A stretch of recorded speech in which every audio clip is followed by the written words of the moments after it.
Gumawa ako ng bookshelf furniture at mini blackboard na ilalagay ko sa ginagawa kong playground para kay Inday na kanyang ikinagulat. Huy, for the go! Nararamdaman ko nang naging macho na nga ako sa pagiging panday at pagiging construction ko dito sa dati naming bakuran na naging malaking playground ng aking Inday.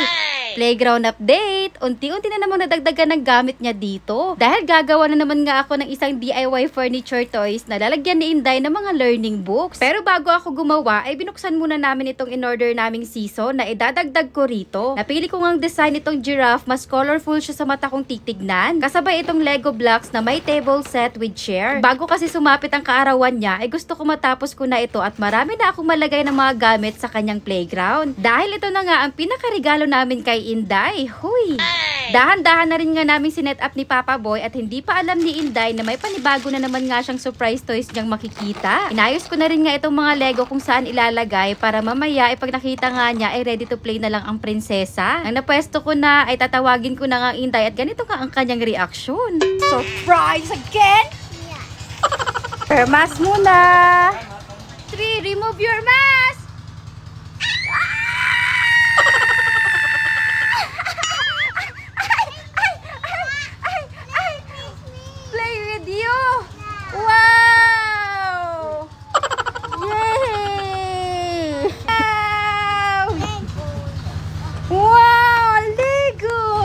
I love you!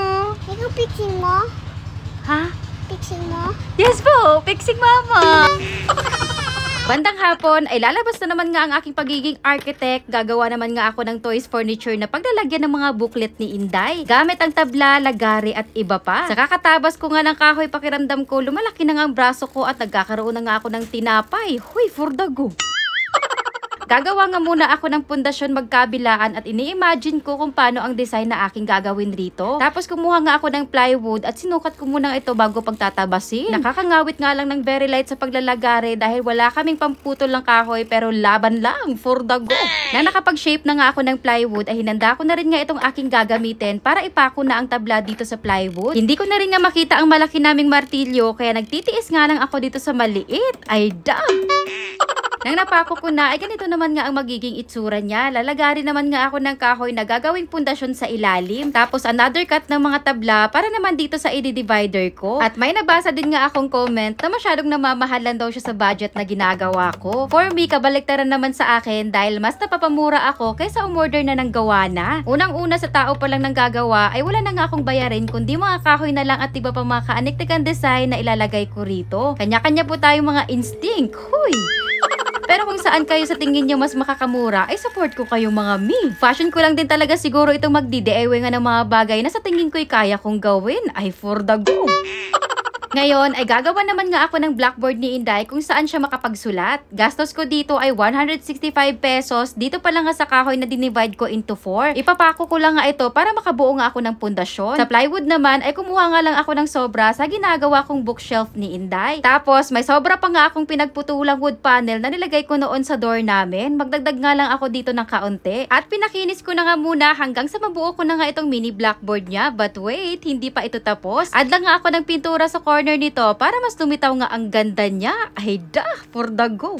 Nakita ko rin nga naglilinis ng laruan ng aking mag-ama. Itong toys nga niya ay natambak lang kaya hinugasan nila. Back to bookshelf, nag-start na rin nga ako magpintura dito. Gastos ko sa bookshelf na ito ay isang plywood na 365 pesos at dalawang malapad na kahoy na may habang 10 na tig 500 each, bali 1,000 pesos pag dalawa. Dito naman nga sa mga pintura na tig 75 each, bumili nga ako ng 3 kulay na garapon, bali 225. Sumatotal para sa mga bookshelf na ito ay gumastos ako ng halos 1,590 pesos. At ang kinagandahan pa kapag ako nga lang ang gumawa ay may mga sobra-sobra sa binili ko na nagagamit ko in the future. Huy! Kagaya nga lang ng pintura na ito na natambak lang nga ni Papa na nagagamit ko pa rin hanggang ngayon. DIY pa more, ginabi na for the go. Kinabukasan, nag-isip na rin nga ako kung saan maganda ipwesto itong panibagong furniture na ginawa ko para sa kanya. At dito ko na lang nga banda ilagay. Natuyo na rin nga itong bookshelf niya at napaka-excited ko na nga lagyan ng laman ito. Tapos, itong magiging blackboard niya naman ay didikitan ko nga lang nitong black paper adhesive. Pwede ko rin nga itong palitan or sapawan pag once sa sobrang dumi na, dikitable at removable siya. Ay wow! Bili ko nga dito sa black paper adhesive ay 95 pesos. Tapos, dinikitan ko rin nga ito ng white tape sa side pang corner para may ma-design lang. Huy! Marami pa nga akong sobra. Suwak ito sa mga batang mahilig magsulat-sulat sa pader. Ay for the go! Panahon na rin nga para ilabas ko na nga itong mga tambak na books ni Inday. Karamihan dito ay bigay sa kanya at yung iba naman ay binili namin. Isa-isa ko na rin nga itong pinesto sa kanya-kanyang lugar. Huy! At hanggang ngayon, nakaka-proud ang pagiging ina ni Inday dahil may mga bagay ako na hindi kayang gawin dati ay nagagawa ko ngayon. Naglagay na rin nga ako ng mga colors niya rito para kung siya'y magkukulay-kulay or magpinta ay naka-ready na. Tapos, pansamantalang, ito muna ang table and chair ni Inday at ilagyan ko na rin nga ng upuan dito sa may mini blackboard niya. And taran! It's time to surprise her! Yanis! Come on! I have a surprise again! Come here! Go! Ay sus! Wait! Ba't ka na paupo? Nashock lang naman ang Inday sa kanyang nakita. Huy, nakanganga lang siya habang nakalabas ang dila. For the go. May panibagong pagkakaabalahan na naman nga ang Inday nyo dito sa kanyang bakuran DIY playground. Huy. Dito rin nga sa ilalim ng bookshelf niya ay tataniman ko para may ma-design. Nakakatuwa at marami palang mga mami na nakakapanood ng video namin dyan sa may Cavite. Isa na nga sila Mami Irene, Mami Eliza at Mami Karen. Marami din ako nakita dyan banda sa Batangas na sila Mami Jules, Angel at Charmaine. Salamat po sa inyong suporta at walang sawang pagsubaybay ng aming pag-DIY video ni Inday. Sa ngayon ay malaki na rin nga ang naging improvement itong dating dambakan ng bakuran namin na naging playground ng aking prinsesa. Huy!